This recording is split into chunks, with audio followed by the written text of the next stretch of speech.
잠깐 그 소개를 할게요. 왜냐하면 또 알아야 되니까요. 그래서 최미경 장로예요. 내 우계가 누님이 한 분 있고 그 우계 또 분입니다. 그런데 광주 일고와 전남 의대를 졸업하고 서울대 대학원에서 내과학 의학 석사 또 의학 박사를 받고 국군 수도통합병원 내과 과장 육군 소령으로 제대했어요. 그리고 뉴저지 무렌버그 병원, 그 다음에 뉴욕 슬로엔 캐더링 암 센터 병원, 그래서 오랫동안 그 연구하고 그렇게 왔습니다. 그래서 그 한양대학교가 그때 지금은 이제 좋은 병원이 많이 생겼지만은 그때는 굉장히 좋은 병원이 있어요. 많은 교수들 그 스카우트하고 그런데 거기서 부름 받아가지고 거기서 한양대학 병원에 이제 근무를 하게 됐어요. 그래서 한양대학교 병원의 내과 과장 및 내과 주임 교수를 하셨고 한국기도의사회 회장, 한양대 명예교수로 있고 지금은 무슨 일을 하시냐? 음성은 맹동면 꽃동네가 있어요.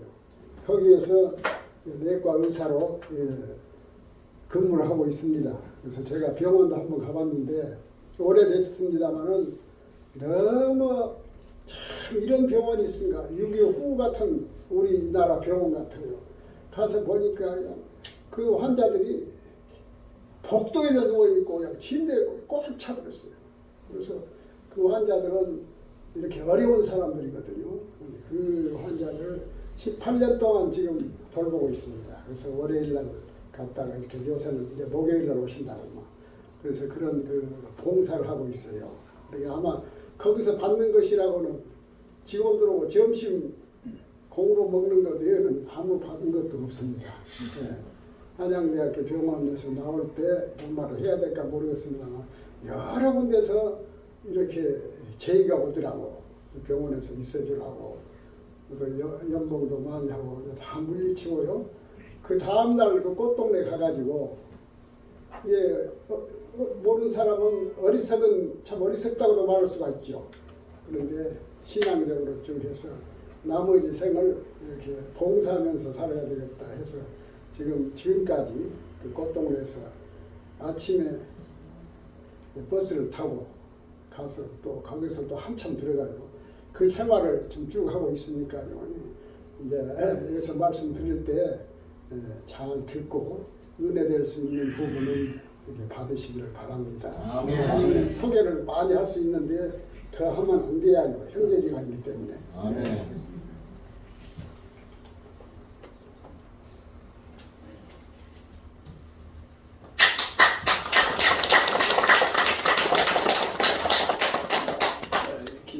잠깐 드리겠습니다.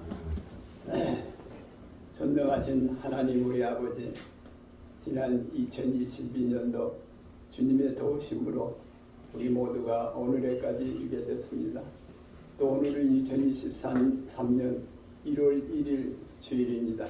금년 한 해도 주님께서 우리를 보호해 주시고 인도해 주실 것을 믿습니다. 여기에 참석하신 모든 성도님들, 그 가족, 그리고 대한민국을 주님께서 보살펴 주시옵소서. 아멘. 우리 주님 거룩하신 이름 받들어 기도드립니다. 아멘. 여기 마태교회가 2005년에 최승영 목사님이 창설한 거로 제가 기억하고 있습니다. 오늘 여기 그 강단에 서니까 여러 가지 감회가 스쳐 지나갑니다. 오늘은 특별히 신년 1월 1일이니까 제가 여러 성도님 앞에 보이질 않는데 세배를 드립니다.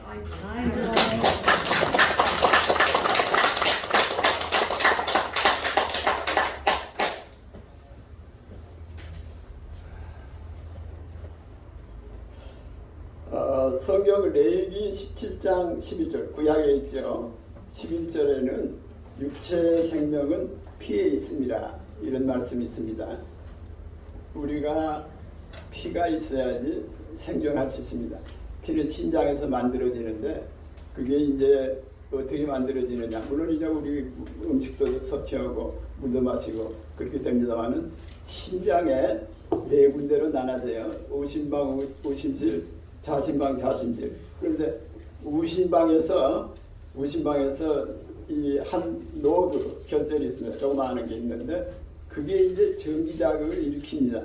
그래가지고 심장을 컨트랙션 이렇게 수축을 시켜요. 그러면 이 피가 어디로 가느냐? 근데 이게 이제 시간이 나는 여유 있게 마음대로 사용할 수 있을 것 같아요. 동생 교회니까. 그런데 너무 오래 미안하니까 조절하겠습니다만 그 심장에서 만들어지는데 그 과정이 거기 오른쪽 심장에 SA 노드라 합니다. 그 결절에서 심장 발동이 시작돼요. 그러게 배터리 뭐 시동 걸듯이 자동차에서 그러면은 이것이 심장 근육을 수축시켜서 전신으로 피가 가는데 제일 중요한 거는 뇌로 가는 피입니다. 그게 한 15% 정도 돼요. 뇌로. 그런데 그게 한 4분 정도 뇌로 피가 못 가면은 생명이 위험해져요. 그리고 응급 상태가 되고. 그런데 그만큼 피가 중요합니다. 그런데 우리가 육체의 생명은 피에 있다 했기 때문에 우리 형제 자매 부모로부터 피를 받고 세상에 나오는 형제 자매를 혈육이라고 그랬죠. 그래서 상당히 다정한 끈끈한 관계를 유지하면서 일생을 삽니다. 그러면은 한계가 있어요. 7, 80년, 100년 살면은 우리는 다 세상을 떠나야 됩니다. 그렇게 돼 있는데 육체는 없어지고 그 안에 영이 하늘나라로 올라갈 수가 있어요. 그런데 하늘나라에 가서 영원히 사는 보장을 받으려면은 어떤 상태에 놓여야 되느냐? 예수 그리스도의 피를 공유를 해야 됩니다.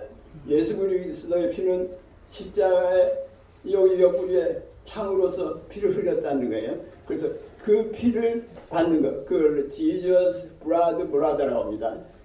예수 그리스도의 blood, 피고 brother, 형제자매라는 뜻이죠. 이 피를 받아서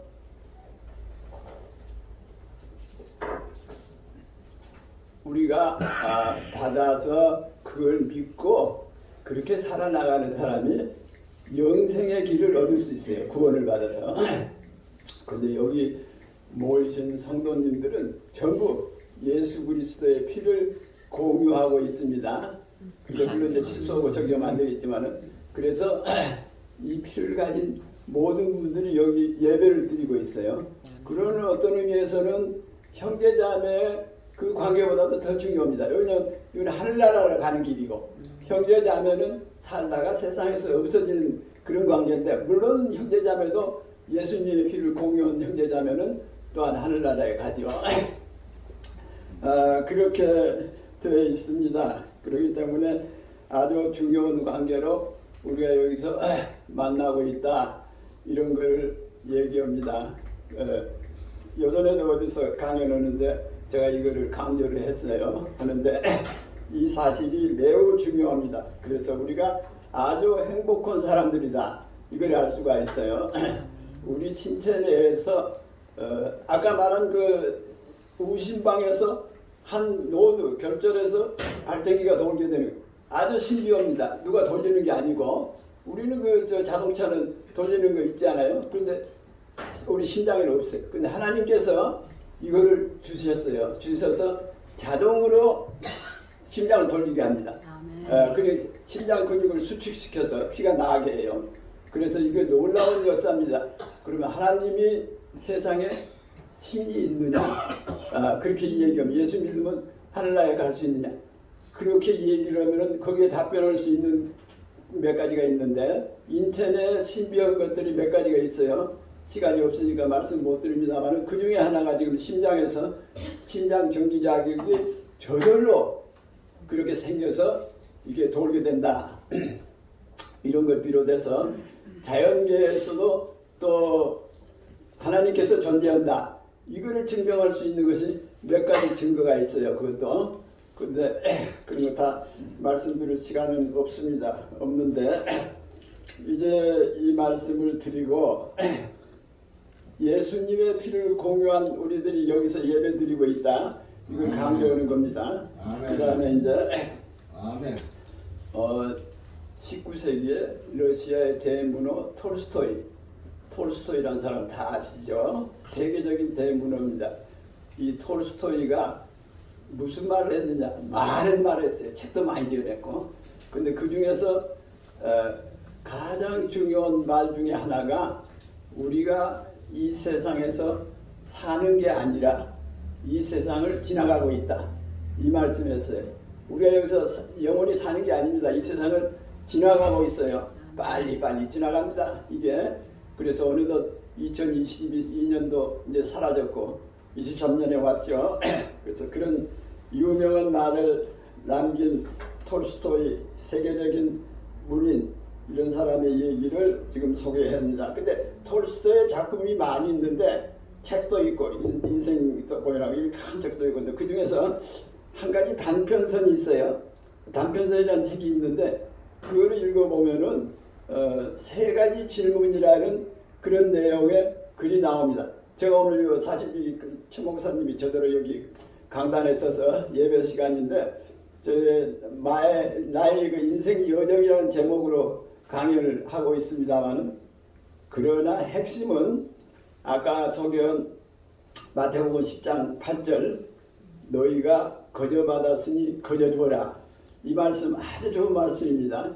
내가 기억하고 표대로 삼고 있는 말씀인데 그 말씀이 제가 오늘 나의 여정이라는 데에 대한 기둥이 되는 거예요. 이런 기둥과 마찬가지로 핵심이 되는데 저는 이제 목사님이 아니니까 설교할 수는 없습니다만은 그 기둥을 가지고 간접적으로 설교 말씀을 드리는 겁니다. 그렇게 이해를 하시면은 그 가운데 은혜를 우리가 받을 수 있을 것입니다. 아멘. 예, 세 가지 질문이라는 질문이 나타나요 그 책에. 그런데 그 중에 첫 번만 소개합니다. 시간상 가장 중요한 시간은 그리고 거기에 대한 답변을 톨스토이가 합니다. 그 책에 답변하는데 지금 이 시간이다 이렇게 답을 하고 있어요.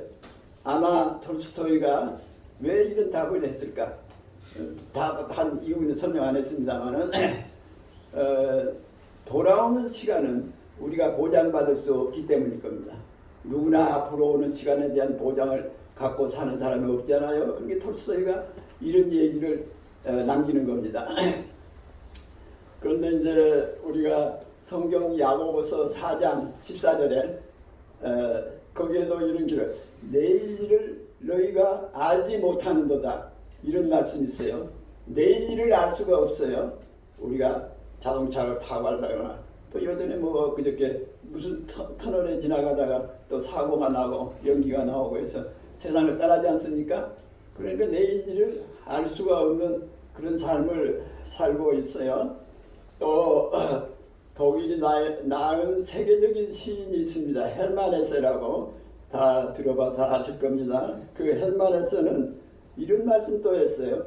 머지않아 나를 아는 사람도 얘기할 사람도 없어질 것이다. 우리 이렇게 앉아있지만은 한 30년 지나보세요. 다 없어지고 나하고 얘기 나누는 그 옛날의 얘기를 알아들을 사람도 없습니다. 그래서 그 전에 한 30년 전인가 세브란스 A라는 교수가 저한테 책을 하나 스피집을 내가지고 보냈어요. 근데 그 책 내용이 거기서 그분은 이북에서 내려오셔서 여기서 세브란스를 마치고 의사가 되고 미국 가서 공부도 하고 그러신 분인데 그분이 책을 썼는데 그 책 읽어보니까 무슨 말을 있냐.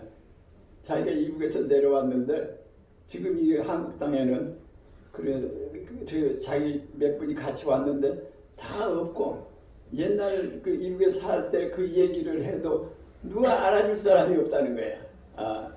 자기의 옛 얘기를 해도 그걸 공감하고 알아줄 사람, 들을 사람도 없다는 겁니다. 아멘. 이런 세월이 아멘. 금방 오는 겁니다. 우리가 지금 중환자실에 누워있지 않고 여기 앉아 있어요. 이거 감사한 일입니다. 아멘. 예. 아멘. 그리고 이북에 태어나지 않고 한국에 나왔다는 거. 아멘. 우리가 얼굴도 똑같고 말도 똑같은 이북에서 나올 수가 있어요. 자기 어머니 배에서 이북에서 나올 수 있어요. 아멘. 한국 남한에서 나왔기 때문에 이와 같이 자유를 누리고 살 수 있다는 거, 그 엄청난 감사합니다. 아멘. 그리고 우리가 저녁에 잠이 들고 아침에 깨어날 수 있다고 하는 것 또한 큰 감사합니다. 아멘. 왜냐하면 저녁에 잠자고 아침에 깨어나지만 제가 농협중앙회 자문교수를 오래 했습니다만은 무슨 자문회 농자가 뭐 수십억 예산이 거기 있습니다. 들어서 근데 그걸 지불하는 거 이렇게 해서 갑자기 적였는데 근데 그 중에 그런 게 있더라고요. 한 30몇 세 되시는 분이 밭에 나가서 일을 하고 농업보험을 들어놓은 사람 일을 하고 아침에 이제 부인이 밥 먹을 때가 되니까 일어나라고 문을 열어보니까 세상 떠났어요. 그래서 갑자기 젊은 나이에 아침에 눈을 뜨고 일어날 수 있다는 것은 엄청난 감사합니다. 그러니까 모르고 사니까 그렇지 감사할 일이 많이 있어요. 아멘. 여기 우리가 스트레스를 많이 받고 사는데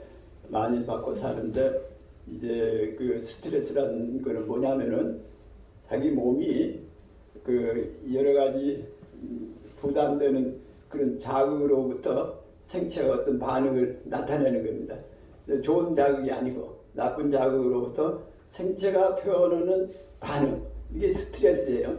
스트레스인데 이 얘기를 처음 쓴 사람은 누구냐면은 캐나다의 내분비학자입니다. 한스 셀리에 이 내분비학자가 이 용어를 처음으로 썼어요. 그런데 그분이 이제 정년 퇴임을 하며 하버드 대학에서 고별 강연을 합니다.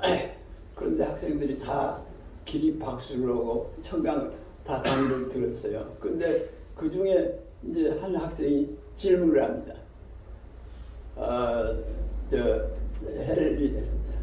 한스 셀리 교수님, 우리가 세상을 사는데 스트레스 홍수 속에서 살고 있습니다. 우리가 그런데 스트레스를 해소하는 방법이 좋은 방법이 뭡니까? 하고 질문해. 스트레스의 용어를 처음 썼고 그 분야의 전문가니까 무슨 좋은 방법이 있을까 봐 하고 그렇게 질문을 했어요. 그러니까 한스 셀리의 교수가 이런 질문을 받아가지고 학생이 질문했습니다. 답을 합니다. 답은 아주 간단해요. 영어로 APPRE CIATION 그래도 appreciation이라고 발음하죠. appreciation인데 그게 감사란 말이에요. 감사란 말. 감사란 말로 그 대처하는 방법을 얘기했어요. 가볍게 생각하면 가볍죠. 감사란 용어도 다 할 수 있는 거고. 그런데 이 감사란 말이 얼마나 중요한가 하면은 유대인의 5,000년 역사의 그 가장 핵심되고 중요한 말들이 모여 있는 것이 뭐 이렇게 말이 안 나올 때가 있어. 내가 잘못이 아니고 나이가 때문에 그러는데 그 뭐죠? 탈무드. 그게 이제 생각이 안 나는 때가 있어요. 근데 그건 나만 그런 게 아니고 그런 사람들이 많아요. 여기도 다 앉아 계시면. 그런데 탈무드에 무슨 말이 있냐면은 이 세상에서 가장 행복한 사람은 항상 감사하는 사람이다. 아멘. 이런 말씀 나와요. 탈무드에. 아멘. 그리고 이제 성경 말씀 하나 거기에 삽입하겠습니다. 성경 말씀에 고린도전서 많이 외웠다가 잊어버리고 그러니까 또 나타나기도 하고 고린도전서 5장 18절 만나고 또 찾아보시는 분이 있을 겁니다. 맞을 거예요 아마. 고린도전서 5장 18절에 범사에 감사하라 이 말씀이 있어요. 이는 너희를 향한 하나님의 뜻이니라. 그래서 있어요. 범사에 감사하라. 금년 23년도 범사에 감사하는 한 해가 되시기 바라겠습니다. 저는 의과대학 3학년 학생들에게 강의를 합니다. 제가 맡은 과목을 강의를 해요. 그래서 그 강의를 매년 반복해서 하는데 매년 반복해서 빼지 않고 얘기하는 한마디, 두마디, 세마디가 있습니다. 그 중에 대표적인 것이 중국의 옛날 삼국시대 오나라는 나라가 있어요.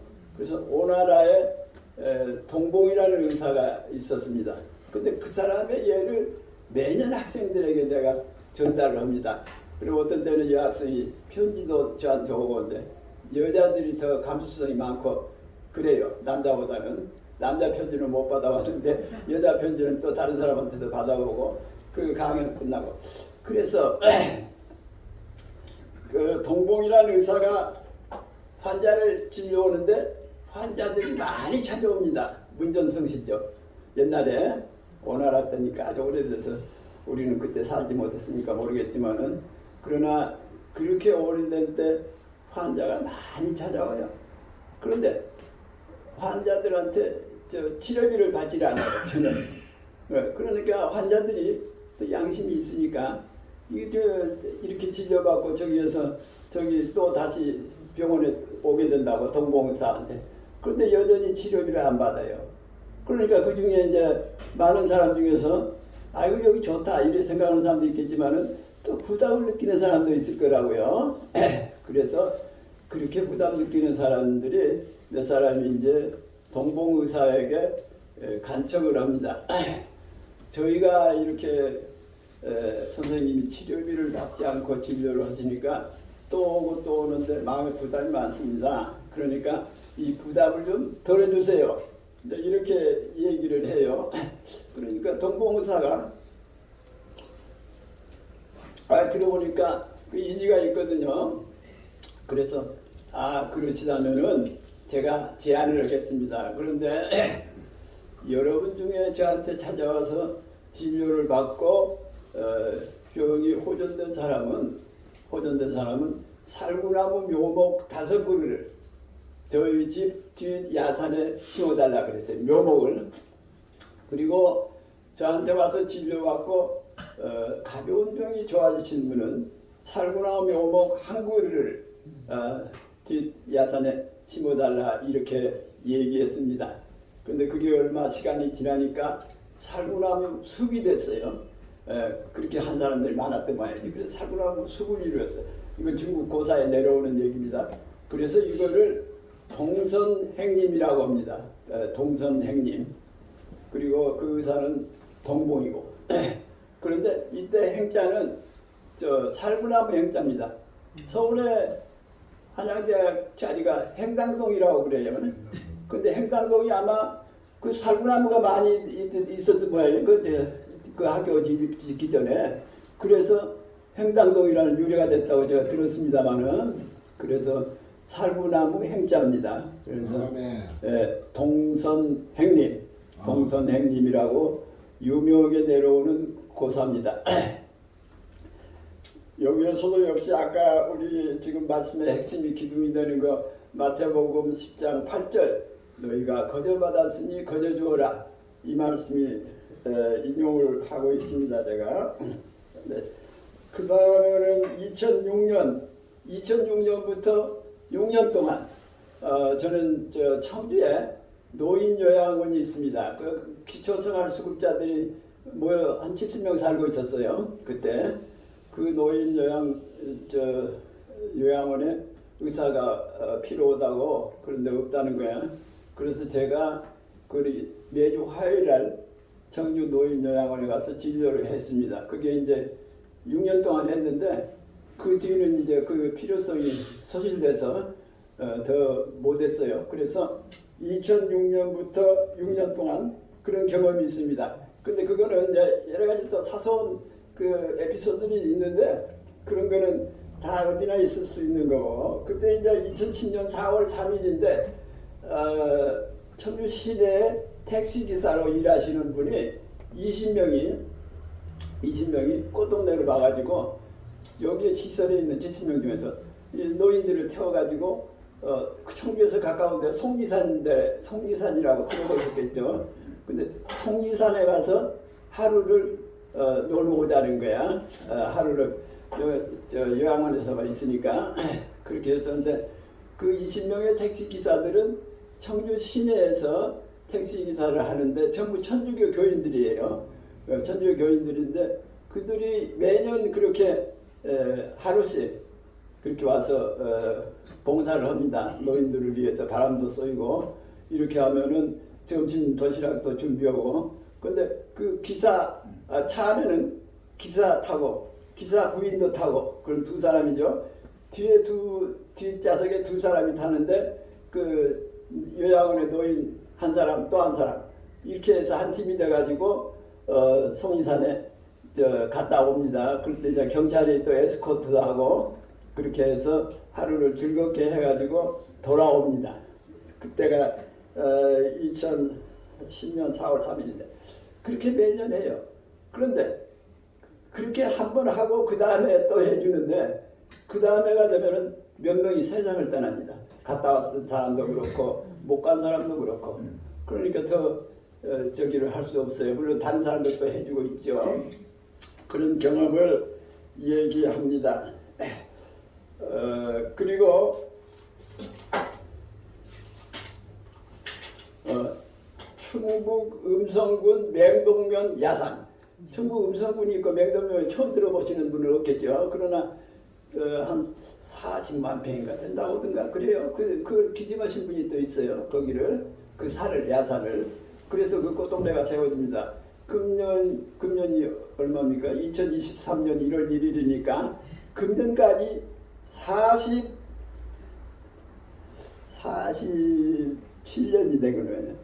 창설된 뒤에 천주교 한 신부님이 이거를 처음 시작했어요. 그 에피소드가 쭉 있는데 그런 얘기까지 들을 필요는 아직 없고 그래서 거기에 2,000명이 노숙자들이 있어요.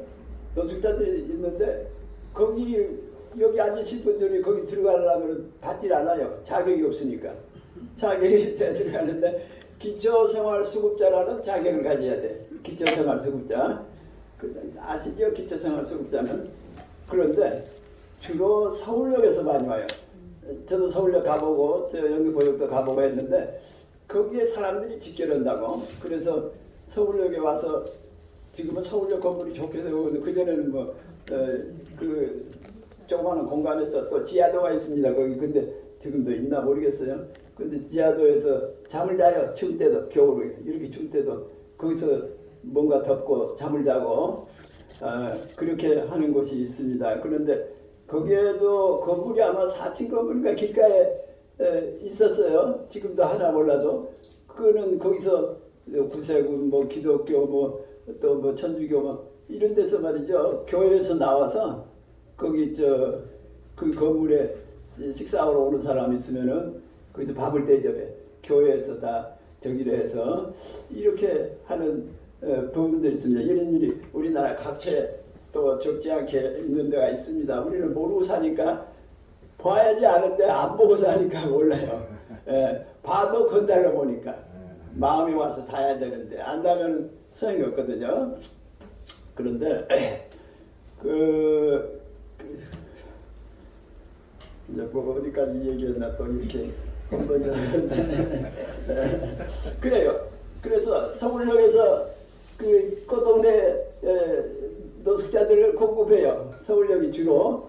그렇지 않고는 또 천주교 같은 데서 애기 나가지고 천주교 성당 앞에다가 저녁에 몰래 가만히 놔두고 가버리는 사람도 있고 그러면 그런 애 모아다가 애들을 키워요. 천주교에서 거기까지 들어오면은 키우고. 그런데 자 이제 그렇게 해서 2,000명이 있어요. 2,000명이 있는데 2005년에 제가 정년대학에서 하면서 바로 글로 갔습니다마는 그래서 2,000명이 있는데 거기에는 여러 시설들이 분산돼 2,000명을 한 군데 놓을 수가 없거든요. 그러니까 또 남자, 여자, 또 어린애, 어른 여러 가지 또 휠체어 타는 사람들 또 무슨 정신질환 있는 사람들 이거 구분해서 시설에서 수용을 해야 돼. 그러니까 그렇게 하는 게 14개 시설이 있어요. 14개 시설이 있는데 휠체어만 타는 그런 사람들도 있고 또 애들만 모아서 이렇게 키워서 또 학교도 보내고 거기 명동 초등학교도 있고 그러니까 보내고 또 이제 그 중에 제일 많이 모여 있는 시설이 시간이 빨리빨리 가서 섭섭하네요. 그렇게 많이 모여있는 시설이 정신장애자들 시설입니다. 근데 정신장애자 시설에는 450명이 지금 있어요. 제가 처음 갔을 때는 2005년에는 600명이 있었는데 지금 좀 많이 줄어들고 근래는 또 이제 코로나 바이러스 때문에 못 들어와요. 꽃동네.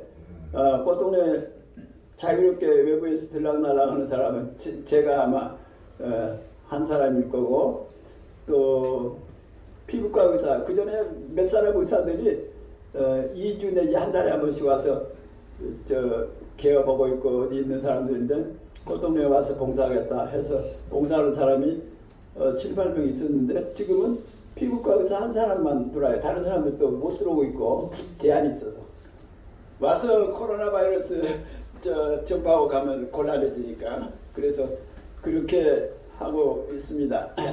그런데 꽃동네에서는 매주 화요일에 서울역에 가서 서울역에서 주로 방황하는 그런 사람들 노수자들을 차에다 실어가지고 꽃동네 차 가니까 수녀 봉사자들이 같이 갑니다. 저도 한번 가봤는데 그래서 꽃동네로 데려와서 목욕시키고 잠재우고 그 다음에 월요일날은 내과부터 진찰을 받습니다. 그리고 뭐 엑스레이 찍고 여러 가지 검사를 해요. 그래서 그 다음에 이제 분산 각 14개 파트로 분산 수용을 하게 됩니다. 하게 되는데 아까 이 얘기하다가 또 이렇게 변화가 있습니다만은 450명이 기거하는 시설이 제일 많은 환자라고 아까 노수자들이 있어요. 근데 거기에서 450명 중에서 한 20%는 지적 장애자들입니다. 날 때부터 평균 정상적인 사람의 지적 능력이 못 되는 사람들, 그걸 지적 장애, 정신지체라고 하고, 그게 한 20% 정도 있고, 나머지 70%는 정신분열증 환자가 70% 정도 있어요. 근데 정신분열증은 그 병명이 오랫동안 정신분열증이라는 병명을 가지고 지금까지 왔는데 2011년에 이 병이 그 이미지가 좀 좋은 편은 아니죠. 정신분열증이라 하면은 가족이나 다른 사람이 듣기에. 그러니까 이거를 조현병이라는 병명으로 고쳤어요. 지금은 조현병이라고 해야지 정신분열증이라 하면은 그건 적절치가 않습니다. 좋은 이름으로 바꿔줬는데 왜 옛날 이름 부르느냐 그렇게 이제 속으로 생각할 거니까. 근데 이거는 내가 고친 것이 아니고 나는 이제 그렇게 고친 뒤에 알고 그거를 쓰고 있습니다만은 아주 잘 고친 것 같아요. 왜 그러냐면은 바이올린이나 악기를 다루는 사람들은 음을 조율해야 되는데 선이라고 하지 그 바이올린 줄 이거를 잘 조율을 해가지고 그 다음에 연습 한번 하고 바이올린도 하고 뭐 노래도 부르고 그러잖아요. 그래서 이 뇌 안에는 많은 선들이 있어요. 선이 뭐냐면은 뉴런이라고 뇌 세포들인데 그런데 그것이 얼마나 많이 있느냐 145개에서 이쪽에 뇌 안에 세포가 있습니다. 그건 다 기록에 나오고 책에 등장하는 겁니다. 그럼 뇌는 어디냐? 우리 뇌는 80%가 대뇌입니다. 그리고 10%가 소뇌예요. 소뇌는 대뇌 밑에 조그마한 게 붙어 있어요. 그런데 80%의 대뇌 안에 이제 그 세포가 모여 있는데 피질과 백질이 있는데 피질 껍질, 피질에 이 많은 뉴런 세포들이 신경세포들이 모여 있습니다. 그런데 140억 개에서 이쪽에다 어마어마한 숫자입니다. 이거 누가 셌나 모르겠지만은 이쪽에는 어디 그걸 세고 있었나 몰라. 책에다 기록하려고 그랬나. 참 신기한 일이에요. 그래서 이렇게 많은 신경세포들이 있는데 그 신경세포들이 역할이 뭐냐? 그러면은 이제 중추 신경센터라고 그러죠. 네. 중추에서 오는 신경이 말초에서 오는 신경과 이렇게 서로 교류하는 데가 있습니다. 인포메이션을 주고받고 말이죠. 이렇게 하는데 그래야지 무슨 상황이 말처럼 어떻고 춤추는. 그런데 그렇게 하는 거를 접합부라고 그래요. 접합부라고 하는데 그거는 접합부. 근데 그게 또 영어가 갑자기 생각이 안 나네. 근데 이제 이렇게 종종 그러는 경우가 있는데 이건 질책할 만한 일을 못 돼요. 그러니까 다들 저희 나이에 가까워지면은 그렇게 금방, 그래도 또 나중에 조금 있으면 또 나타나요. 생각이 나고 그렇게 이해를 하시고 그래서 그 부에서 만나가지고 인포메이션이 전달되고 그래. 그런데 이런 부분이 태어나서부터 그 피자병이 태어났어요. 애가 나왔는데 그래가지고 그 사람이 사춘기를 거치면서 스트레스를 받거나 또 그 사람 자신의 호르몬의 변화를 초래하거나 그러면은 정신분열증, 지금 말하는 조현병이 생기게 됩니다. 기전이 그 외에도 이제 머리를 다친다거나 그런 것도 따로 있지만 대부분은 그 생기는 기전이 그게 주류예요. 그래서 조현병 환자가 됩니다. 조현병 환자가 되는데 아까 말한 20%, 70% 비율로 그 정신질환자들이 다 거기서 생활하고 있어요. 그런데 그 사람들의 증상이 뭐냐? 그러면은 사고의 장애와 기억력의 장애 이렇게 분류가 될 수가 있습니다. 근데 이제 사고의 장애 한 가지 예를 들어요. 2016년 10월 달에 저한테 진료받으러 온 사람이 하나 있는데 53세 남자입니다만은 그런데 그분이 제 방에 앉자마자 그 정신질환자인데 그 사람 정신분열증 환자 요새 말하는 조현병 환자인데 왜 나한테 왔느냐 그럴 거예요 아마. 근데 정신질환자들도 내과 질환이 하도 많으니까 다 한 가지씩은 가지고 있어요. 뭐 고혈압, 당뇨병, 무슨 위장장애, 또 심장, 간장애 다 가지고 있어. 많은 종류가 있으니까. 그래서 내과 의사를 찾게 됩니다. 왔는데 막 와서 앉자마자 내가 질문을 해야 되는데 할 시간도 주지 않고 자기 혼자 얘기합니다. 조현병 환자이기 때문에. 그래서 첫 마디가 뭐냐면은 그 당시에 노무현 대통령이 있어요. 노무현 대통령이 2년 대통령을 하고 제가 4년 대통령을 했습니다. 그래요. 그래서 재밌지요 내용이. 그래서 제가 알면서도 이제 또 한 가지 질문을 했습니다. 그러면 청와대에서 했나요? 그랬어요. 그랬더니 그 사람 대답이 콧물이 나왔어요. 그 사람 대답이 아니 여기 시설에서 했어요. 그렇게 말해요. 그거는 사고의 장애가 있는데 과대망상입니다. 그런 경우는. 그래서 그런 환자도 있고 또 다른 예들이 있습니다만 어떤 사람은 또 다른 사람은 모두 못 듣는 소리를 자기만 듣는다는 거예요. 그러니까 그걸 자랑해. 나는 여러분들이 다 듣지 못한 소리를 자기만 듣다. 그럼 아주 최고의 그 음악가나 뭐 이런 사람 같이 표현이 될 수도 있는데 그거는 그 뭡니까? 혼자만 듣는 거. 그거를 환청. 환청이라고 앞에 대답하시는데 그래서 그런 환자들도 있고 그렇게 있습니다. 있는데 이제 이게 조금 옆으로 가면서 얘기가 되겠습니다만은 이 꽃동네에 있는 사람들은 전부 그 불평이 없어요. 불평이 없고 사회에 있는 사람들은 불평을 많이 하죠. 하는데 꽃동네 사람들은 왜 불평이 없나 그랬더니 제가 보니까 속으로 불평을 하겠는데 표현을 안 해요. 해봤자 소용이 없으니까. 2,000명을 다루는데 개개인의 불평을 다 수용할 수가 없잖아요. 이게 정부에서 또 돈을 많이 주고 천주교에서 또 운영을 하고 오는데 이 사람 말 듣고 그러면 고치겠다고 이런 얘기 할 수가 없어요. 운영상.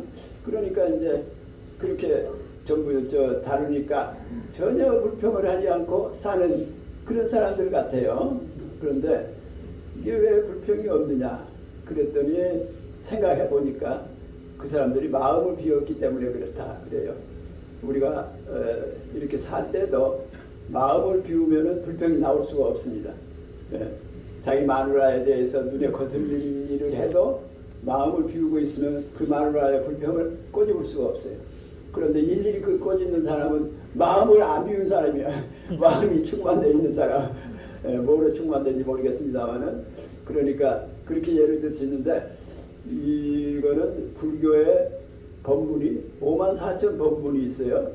54,000 법문이 있는데 그 법문의 핵심 54,000 법문을 다 얘기하라고 물어보는 사람도 없을 거고, 또 그거를 다 대답할 사람도 없어요.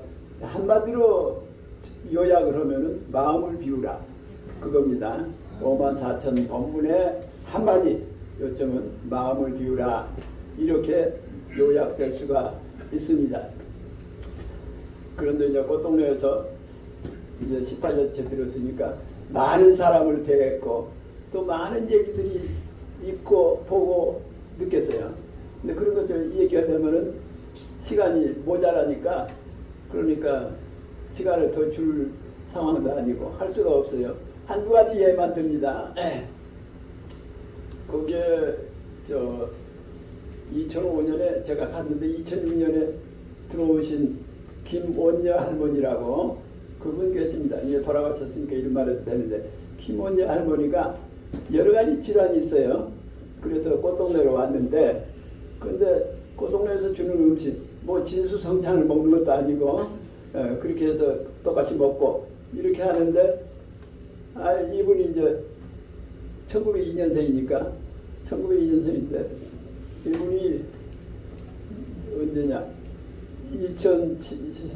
2011년인가 적어놨는데 그것도 찾아야 되니까 그냥 지나가요.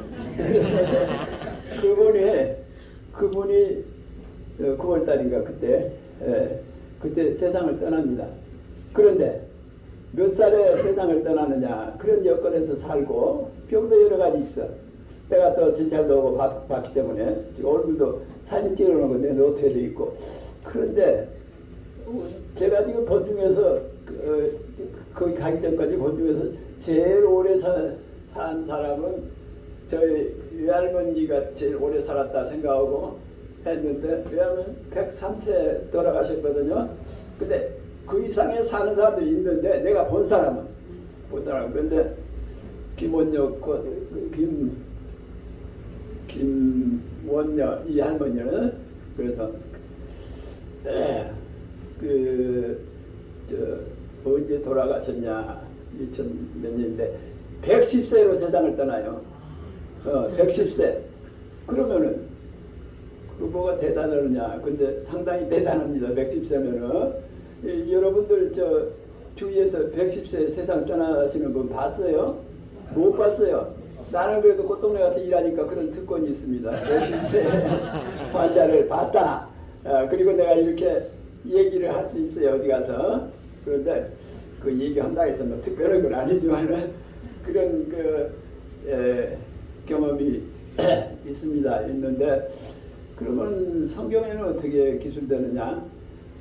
인간의 수명은 120세라고 창세기 6장 3절에 기술되고 있어요. 그러면 인류 역사가 생긴 이래 가장 오래 산 사람은 누구냐? 무드셀라라고 969세를 살았어요. 창세기 5장 27절에 역시 기술되고 있습니다. 그런데 우리 외할머니가 103세 세상을 떠나는데, 그때 이제 보사부 무슨 통계를 내가 접하게 됐어요. 요새는 보건복지로 하는데 그때는 보사부라고 그랬지. 그래서 접하게 됐는데 거기에 또 노트에 기록해놨습니다마는 우리나라에서 113세까지 산 사람이 또 기록되더만요. 그런데 돌아가시는 분의 87%가 전부 여자들이, 아니 장수하고 돌아가신 분, 100세 이상에서 100세 이상에 살다가 세상을 떠나신 분들의 87%가 여자야. 그 여기 여자분들 다 여자 성도님들 많이 와 있는데 감사하게 생각해야 됩니다. 남자들보다도 딱 정해진 건 아니지만 7, 8년은 더 살아요 되게. 그래서 여자들이 참 그러면 왜 여자들이 더 많이 사느냐 계속 옆길로 가고 있습니다만은 이 남자들은 말이죠 술도 마시고 담배도 피고 또 여러 가지 일도 하고 스트레스를 많이 받아 공해도 많이 받아. 근데 여자는 그런 거에서 좀 피해 있어요. 근데 그것만 가지고 그렇다고 단정 못해요. 하나님께서 인간의 수명을 줍니다. 인간의 세포 안에 지인이 있어요. 유전자가 있는데 유전자에 중요한 게 다 코딩 된다는 거예요. 거기 입력이 된다는 거예요. 그러면은 너는 얼마 살고 세상을 떠나서 오라. 그것도 수명이 거기에 입력된다는 거죠.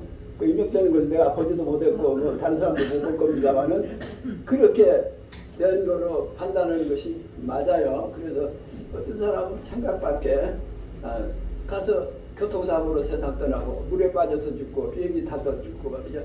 이게 다 그 사람 마음대로 안 돼요. 다 결정하는 데가 있어요. 그래서 그런 얘기를 할 수가 있습니다. 그런데 이제 저 고동네에서 한두 가지 예화를 하다가 좀 저기 했는데 이제 그 110세 사신 분이 최고령자로 제가 봤고 그 다음에 에피소드 하나 더 소개하면은 2014년에 로마 교황 프란시스코 교황이 고동네로 왔어요. 지금도 교황하고 있어요. 프란시스코 교황이.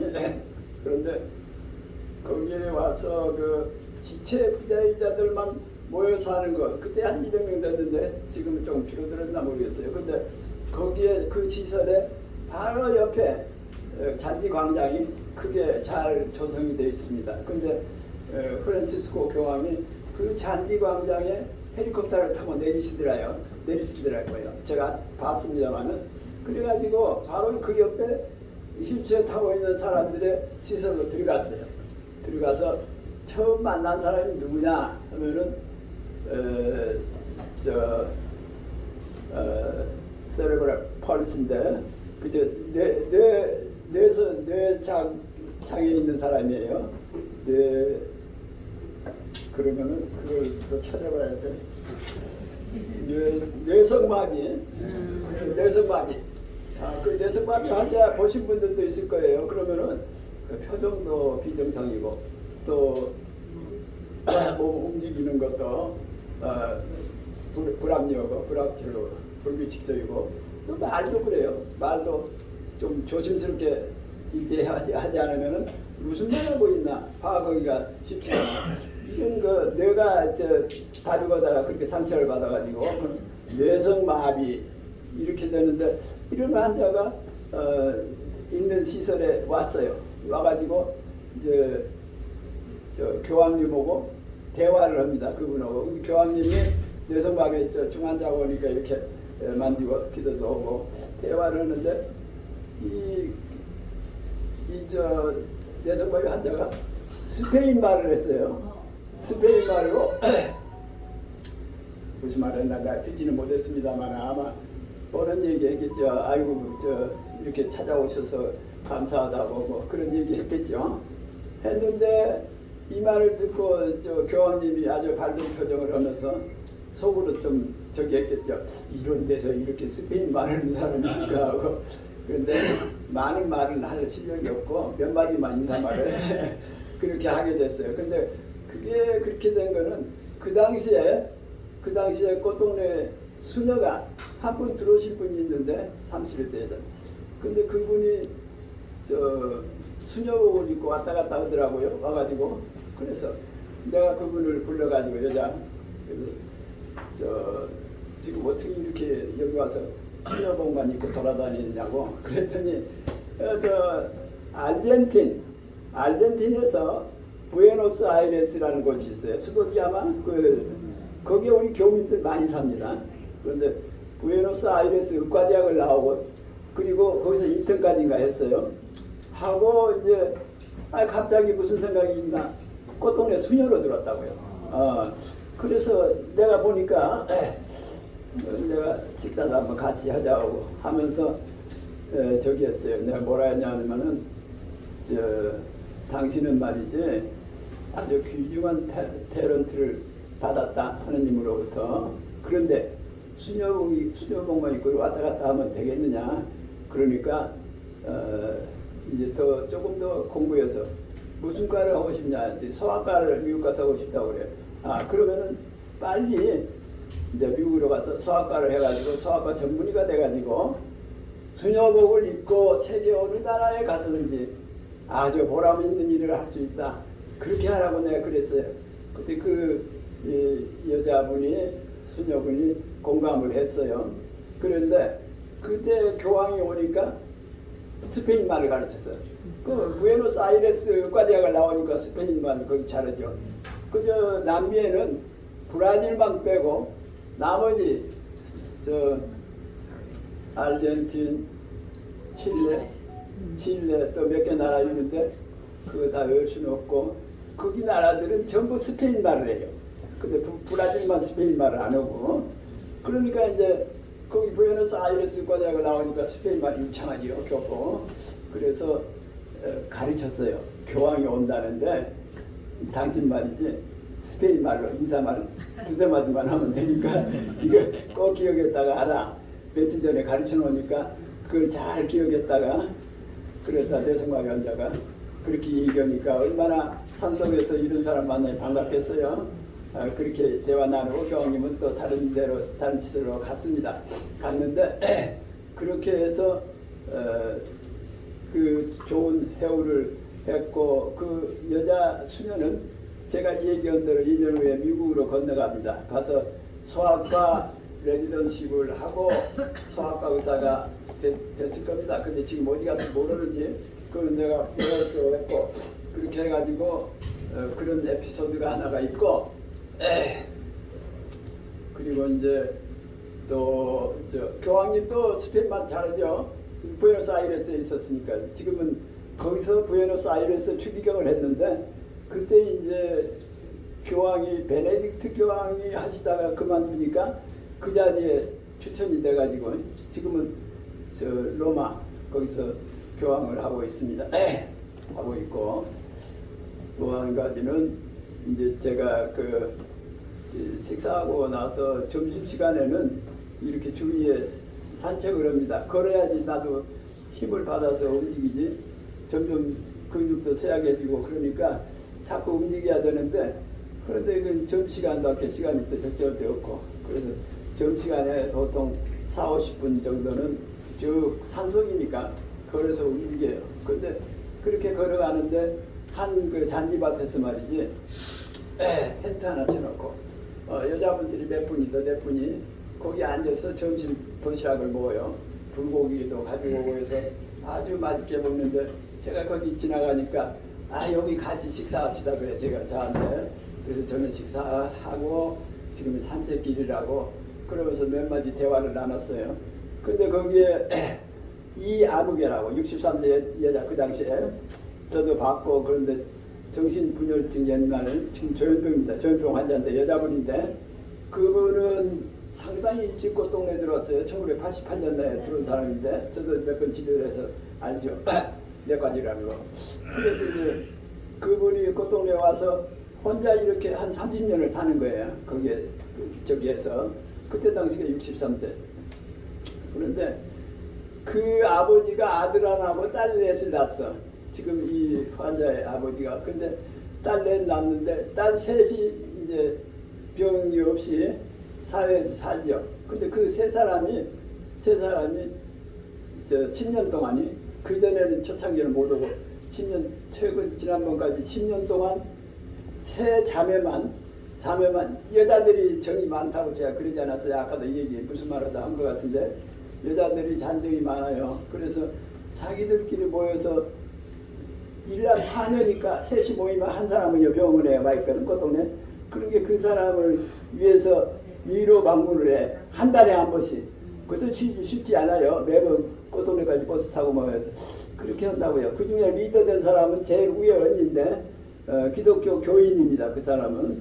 그래서 와서 음식을 잘 장만해가지고 와서 같이 대화하고 식사하고 그렇게 하면 이제 그 나머지 세 사람은 차 타고 가고 우리 그 또 한 분 남은 자매는 그 시설로 들어가요. 이제 들어가서 1년 동안 또 그 시설에 준해서 통제도 받고 이렇게 살아나가는 걸 봤어요.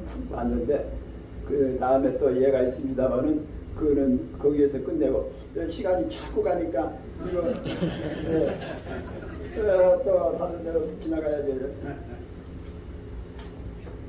라오스 비엔티안에서 진료를 했는데 여기 얘기거리가 있는데 그냥 지나갑니다. 여기는 2005년 2월달에 라오스 아시죠? 비엔티안은 수도 거기 가서 진료를 했는데 이 얘기 할까 말까 하는데 여기 가보니까 97세 된 할아버지가 제가 진료를 하게 됐어요. 그래서 이제 간절히 이 얘기하면서 전도를 해야 되겠다고 이분한테 전도를 했어요. 그리고 약도 한 2개월분 처방해주고 고맙게 해주고 전도를 쭉 하니까 어떻게 이분이 가장 빨리 말이지 전도를 받아들이는 분이더라고요. 97세 세상이 살 날이 얼마 안 남아서 그랬나 어떤 날 그리고 각성 못 오고 하는데 그래가지고 전도 끝나니까 자기 팔에 뭐 이렇게 쇠로 뭐 묶고 있는 거 있는데 그 무슨 종류인지 모르겠어요. 그 칼로 이거 자르더라고요.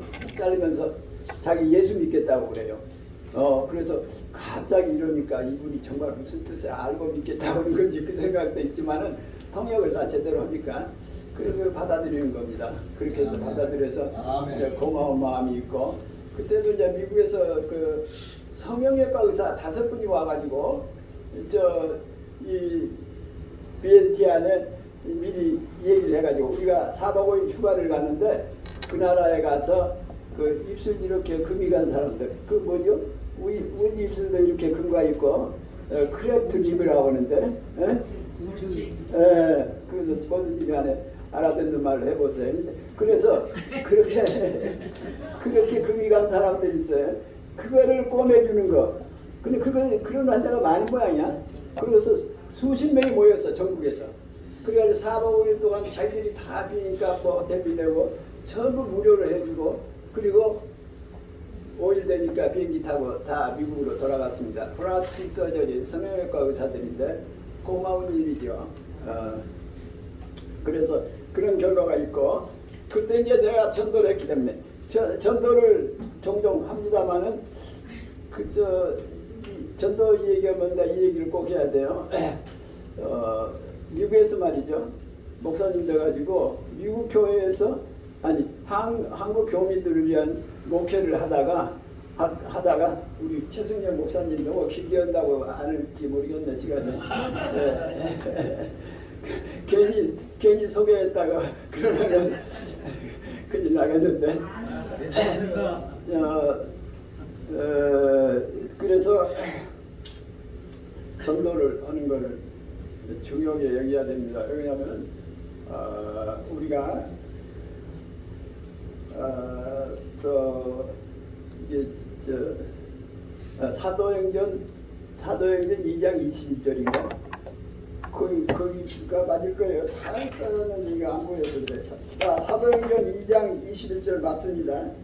사도행전 2장 21절에는 누구든지 주의 이름을 부르는 자는 구원을 얻으리라 이 말씀이 있는데 꼭 이대로 성경에 써 있는 말씀은 저도 성경 나름대로 여러 번 읽고 있습니다만은 또 다른 데서 한 군데가 딱 있어요. 보니까 그것이 어디에 있느냐 로마서 10장 13절 로마서 10장 13절에 똑같은 내용의 글이 써져 있습니다. 누구든지 주의 이름을 부르는 자는 구원을 얻으리라. 아주 중요합니다. 전도 올 때는 이 말씀을 꼭 해야 돼. 그래서 제가 또 그전에 전도를 한 사람 중에 한 사람은 친한 사이고 또 내과 의사고 그런데 그 사람이 이제 2000년에 이제 얘기를 다 할 수가 없네. 이래서 나올 수도 있는데 안 나오고 있어요. 그런데 그렇게 어려운 일을 당했어요. 어려운 일을 가족이 병으로. 그래서 그전부터 예수 믿으라고 안 믿어요. 사람은 참 좋은 분인데 그런데 그 부인이 나한테 입원도 오고 그래가지고 어려운 상황이 되니까 내가 이제 이때 이 얘기를 더 강조하면 믿겠지요 했는데 믿겠다고 부부가 그때부터 믿겠다고 하는 거예요. 그리고 그 자제분들도 제가 2명을 주례를 했습니다마는 아들들에 따라가는데 그분들도 예수를 믿겠다고 그래가지고 믿고 그분 중에서 저 두 아들은 말이죠. 딸은 다른 나라에 있고 두 아들은 제가 다니는 소망교회 나와요. 예배 거기서 예배 보고 참 신기한 일이지. 제가 보지는 않았지만 다 저한테 얘기를 해주니까 그래서 그런 관계에 있는데 이분이 이제 저 순천에 있어요. 내과에서인데 순천 중앙교회를 나가라고 그랬어요. 그렇게 하고 중앙교회 담임 목사한테 제가 방문해서 저 얘기를 했어요. 이분이 이런 관계인데 목사님 좀 신경 써서 잘 교회 다니도록 저기를 하라고 그렇게 했더니 그렇게 하겠습니다. 근데 그 목사님은 소망교회 부목사를 하다가 그 교회 담임 목사로 간 임아무개 목사입니다. 그렇기 때문에 제가 저기 하니까 더 신경을 써주시고 그런데 그 다음에 아침 8시경인가? 저녁 8시인가? 저녁 8시가 저한테 전화가 왔는데 이제 내과 의사 A라는 박사가 전화해요. 그런데 우리 그 중앙교회 담임 목사님이 꼭 저한테 최 장로님한테 전화를 드리라고 그랬다고. 근데 무슨 내용이냐면 세례를 받았다고. 그래서 그걸 그렇게 기뻐하면서 그런 사람이 또 한 사람이 있습니다만은 그렇게 해서 전도가 그렇게 중요하다는 걸 얘기하고 전도는 그 아까 얘기했지만은 미국에서 목회하시다가 그러다가 지금은 아프리카에 가서 선교사로 활동하시는 목사님이 있어요. 그분한테 얘기 드린 건데 근데 미국의 상원 의원이 한 100명 되죠. 하원 의원은 한 400명 되고 근데 상원 의원이 자기 아버지하고 같이 살아요. 그런데 그 아버지가 집에 오는 손님마다 붙들고 전도를 해요. 자기 아들 손님이 그렇게 하는데 한 번은 이제 자기 아들이 아버지보다 믿음이 좀 부족한 모양이야. 그래서 아버지한테 아버님 오늘은 저 벨기에 대사가 우리 집에 옵니다. 근데 아버님 이걸 유념해 주십시오. 그러니까 말하는 소리를 할 수 없고 부모한테 그러니까 이걸 신경 써달라고 이렇게 표현을 했어요. 그러니까 이제 알겠다 그렇게 하고 자기 방에 들어가서 있어요. 근데 응접실에 조금 있으니까 아까 벨기에 대사가 와요. 그러는 걸 벨기에 어딘지 모르겠지만 이 기척이 있으니까 그러니까 얼른 나와가지고 자기 아들 저 방에 거기에 나타나기 전에 그 대사를 붙들고 전도를 하는 겁니다. 그러면서 대사님은 종교가 있으니까 하고 거기서부터 시작해. 그래가지고 한참 해서 대사하고 충분한 대화를 했어요. 전도를 했어요. 그리고 나서 얼마 있었는데 저 상원의원 부친이 돌아가셨다는 전달이 됩니다. 그러니까 이 벨기에 대사가 그 얘기를 듣고 바로 조화를 그 집에 보냈어요.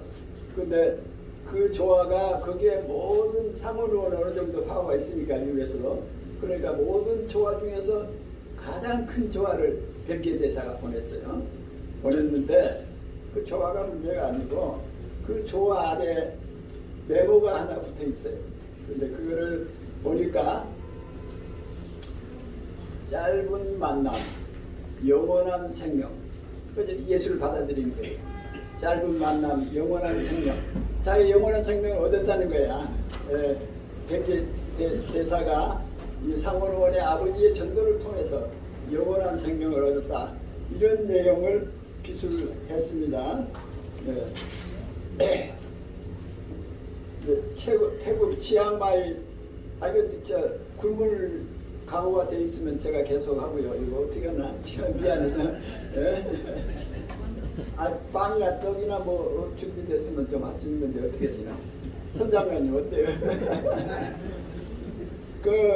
1990년 치앙마이에 진료를 갔습니다. 치앙마이는 태국의 지금 수도는 방콕이고 치앙마이는 옛날의 수도입니다. 그런데 가보신 분도 있지만은 아주 아름다운 곳이에요. 산수가 아름답고 프라파 사람들이 치앙마이에 비행장이 있어요. 비행기 타고 와서 휴가하고 가고 그러는 곳입니다. 아주 아름다운 곳인데 거기에 치앙마이에서 선교를 하고 계시는 선교사님 김암계 목사님입니다. 그 목사님이 저희한테 청원을 했어요. 치앙마이에 와서 한번 치료를 해달라고 그 청원에서 그 청원을 받아가지고 치앙마이에 가게 되는 겁니다. 방콕에서 1시간인가 비행기 타고 거기 가서 방콕까지가 한 대여섯 시간 걸리고 그래서 치앙마이에 가가지고 치앙마이에서 진료를 줄 알았는데 그 위에 한 20분 올라간 야산에서 진료를 하게 돼요. 거기도 참 아름답고 좋아요. 우리나라도 좋지만 참 아름다운 데. 근데 거기에 가니까 교회 하나가 세워져 있어요. 그래서 그 교회 하나가 세워져 있는데 거기에 저 교회 혜린이라는 선교사, 당시에 41세 된 여자 선교사가, 물론 싱글이죠. 근데 거기서 선교사로서 역할을 합니다. 역할을 하는데 이제 저한테 이 얘기하는데 처음에 지금 4년 됐대요. 교회가. 처음에 왔을 때 3명의 교인이 생겼어요. 그 전도 오고 그러다가 만 4년이 되니까 80명이 됐다고 그 얘기를 해요. 근데 그러면은 80명이 무슨 대단한 숫자냐 이렇게 생각하는 사람도 있을지 모르는데 대단합니다. 그러자면은 태국은 뭐 통계에 보면은 불교가 95%더만요. 불교 신자가 95%. 그럼 기독교 신장을 구경할 수가 없지. 그런데 세 사람에서 80명까지 기독교 신장을 만들었다는 것은 큰 역할을 감당한 겁니다. 그 사람이. 그래서 거기서 진료하고 거기 모든 저기도 같이 참여를 하고 점심 시간이 됐어요. 그래서 이제 점심 먹기 위해서 이쪽으로 이제 야산으로 이제 나왔습니다. 도시락을 같이 먹는데 다 먹고 나니까 저희를 초청했던 김 선교사님 목사님이 이제 저더러 장로님 저기 기차가 하나가 산속으로 올라가는데 저기에 탄 사람이 손자 선교사입니다. 그래. 손자 선교사라고요. 그러면 자기 아버지가 이 산속에서 선교를 했고 자기 할아버지가 또 선교를 했다는 거예요. 3대 선교를 한 선교사가 지금 손자가 올라가고 있다고 그래요. 그런데 목사님 얘기 들으니까 태국에서 중국까지 쭉 계속해서 산속에서만 사는 사람들이 있어요. 근데 그 사람들을 산족이라고도 하고 몽담족이라고도 그렇게 부른답니다. 근데 그 사람들이 10만 명이 있어요.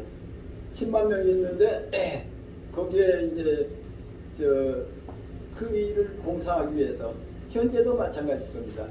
미국인 선교사가 50명이 그 산속에 와서 선교를 한다는 거예요. 아주 감동적인 얘기입니다. 참 은혜로운 얘기고. 그래서 그 손자 선교사 얼굴을 못 보고 뒷모습만 봤는데 그런데 제가 혼자 참 은혜로운 얘기다 하면서 손자를 효자라고 그렇게 못 들었을 거예요. 찬석이었으니까. 효자라고 내가 그랬어요. 참 효자다. 효자 일본. 그런데 효자라고 했어도 그 사람 미국 사람이라 한국말 못 알아들을 가능성이 있어요. 그러면 영어로 말해줘야 되니까 굿선, 효자는 굿선이라고 하거든요. 영어로. 그래서 굿선 넘버원 한 사람을 소개했다. 그런 의미가 있어요.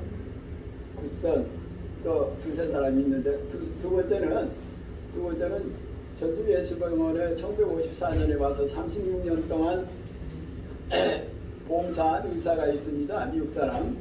그 사람이 미국 사람 이름이 데이비드 실이라고 하는데 우리말로는 설대이라는 이름을 붙였어요. 그런데 그 사람이 전주 예수병원에서 36년간 의료 선교사를 했어요. 근데 외과 전문의사입니다. 그래서 오래 하고 미국으로 그 다음에 돌아갔죠. 1954년에 왔으니까. 근데 자기 아버지가 거기 한국 예수병원 가기 전에 무슨 얘기를 했냐면은 너는 어디든지 좋으니까 가서 너를 필요로 하는 곳에서 봉사의 삶을 살아라. 이렇게 말했어요. 그러니까 그 아버지의 말을 이 아들이 받아가지고 한국으로 옵니다. 와서 36년 동안 의료 선교사의 역할을 하고 미국으로 갔어요. 나이가 이제 많으니까. 가서 한국을 생각하면서 그 사람은 데이비드 실이라는 미국 사람 문표를 달고 사는 게 아니라 설대이라는 문표를 달아놔요, 자기 집에. 그러면서 한국을 기억하면서 한국에서의 역할을 기억하면서 살고 있습니다. 이거 두 번째 효자입니다. 이제 한 사람만 더 소개해요. 1983년에 한양의대를 졸업합니다. 그런데 제가 이제 그 시험 감독을 들어갔어요. 저 뒤에 앉아서 시험 감독으로 서 있는데 저 앞에서 한 학생이 손을 들어요. 그래서 제가 이제 그 학생 가까이 갔습니다. 갔더니 그 학생이 한국 사람인 줄 알았더니 미국 사람이야 보니까. 그래서 무슨 이 시험 문제를 모르겠다고 그래요. 이 무슨 뜻인지. 그래서 제가 그걸 설명을 해줬는데 부지런히 쓰더라고요. 근데 그 학생 나중에 보니까 성적이 아주 우수한 학생이야. 전체에서. 그래서 아주 우수한 성적으로 한양의대를 졸업합니다. 데이비드 스테펜이라고. 그래서 그 학생이 그 마치고 바로 미국으로 건너가서 제너럴 서저리, 일반 외과 수련 과정을 받습니다. 받고 그 다음에 뭘 하느냐? 그 다음에 이 학생 데이비드 스테펜이라는 이 사람이 외과 의사인데 저기 아프리카에 짐바브웨라는 나라가 있어요. 난 못 가봤습니다만은 짐바브웨 나라 가본 사람 있어요? 없는 모양이구나. 짐바브웨라는 나라에 가서 지금까지 외과 의사로 봉사하고 있습니다. 그 사람이. 그런데 이 사람은 자기 아버지가 역시 미국 사람 외과 의사예요. 아버지가 외과 의사인데 그분이 짐바브웨로 가서 그 안에 팀 하스피탈이 있어요. 병원이 있어요. 짐바브웨. 근데 거기서 일생 동안 봉사를 하고 연륜이 차서 정년이 돼가지고 미국 자기 고향으로 돌아옵니다. 근데 그거를 이 아들이 한양의대를 졸업하고 미국 가서 외과 전문의과정 마치고 그 내용을 알죠. 그리고 그 시기에 맞춰서 내가 아버지 하던 병원에 가서 일해야 되겠다 하는 마음을 가지고 거기 갔습니다. 가서 일하고 있어요. 아주 감동적인 스토리입니다. 그래서 거저 받았으니 거저 주어라 기둥 같은 제목으로 얘기하는데 설교는 아닙니다만은 나의 그 걸어온 길을 통해서 내가 보고 느낀 것을 전달합니다. 이제 마지막으로 한 군데만 더 얘기하면 끝납니다요. 미안합니다. 굵게 만들어서. 1990년 1월 14일부터 태국의 치앙마이에서 태국이 아닌지 이거는 미안한 여기 몽골 1999년 8월 10일에 몽골에 진료를 갑니다.